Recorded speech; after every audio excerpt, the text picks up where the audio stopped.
ولو أن ما في الأرض من شجرة أقلام والبحر يمده من بعده 7 أبحر ما نفدت كلمات الله۔ ترجمہ کنز العرفان۔ اور زمین میں جتنے درخت ہیں اگر وہ سب قلمے بن جاتے اور سمندر ان کی سیاہی، پھر اس کے بعد اس پہلی سیاہی کو 7 سمندر مزید بڑھا دیتے تو بھی اللہ کی باتیں ختم نہ ہوتیں۔ ان اللہ عزیز حکیم، بے شک اللہ عزت والا حکمت والا ہے۔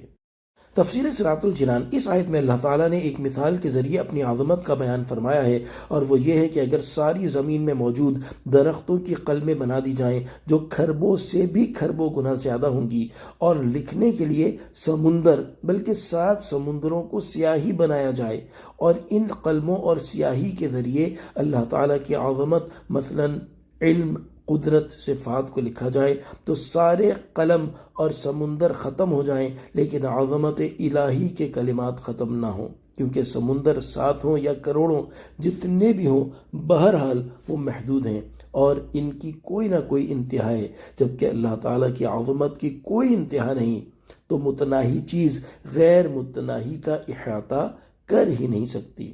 اس آیت کے شان نزول کے بارے میں مفسرین کے مختلف اقوال ہیں۔ ایک قول یہ ہے کہ جب تاجدار رسالت صلی اللہ تعالی علیہ وآلہ وسلم ہجرت کر کے مدینہ طیبہ تشریف لائے تو یہودیوں کے علماء نے آپ صلی اللہ تعالی علیہ وآلہ وسلم کی خدمت میں حاضر ہو کر کہا، ہم نے سنا ہے کہ آپ فرماتے ہیں وَمَا أُوتِيتُم مِّنَ الْعِلْمِ إِلَّا قَلِيلًا، یعنی تمہیں تھوڑا علم دیا گیا ہے، تو اس سے آپ کی مراد ہم لوگ ہیں یا صرف آپ کی قوم؟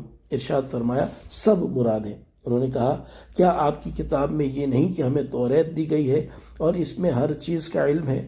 حضور پر نور صلی اللہ تعالی علیہ وآلہ وسلم نے ارشاد فرمایا ہر چیز کا علم بھی اللہ تعالیٰ کے علم کے سامنے قلیل ہے، اور تمہیں تو اللہ تعالیٰ نے اتنا علم دیا ہے کہ اگر اس پر عمل کرو تو نفع پاؤ گے۔ انہوں نے کہا آپ کیسے یہ خیال فرماتے ہیں حالانکہ آپ کا قول تو یہ ہے کہ جسے حکمت دی گئی اسے خیر کثیر دی گئی، تو قلیل علم اور کثیر خیر کس طرح جمع ہو سکتے ہیں؟ اس پر یہ آیت کریمہ نازل ہوئی۔ اس صورت میں یہ آیت مدنی ہوگی۔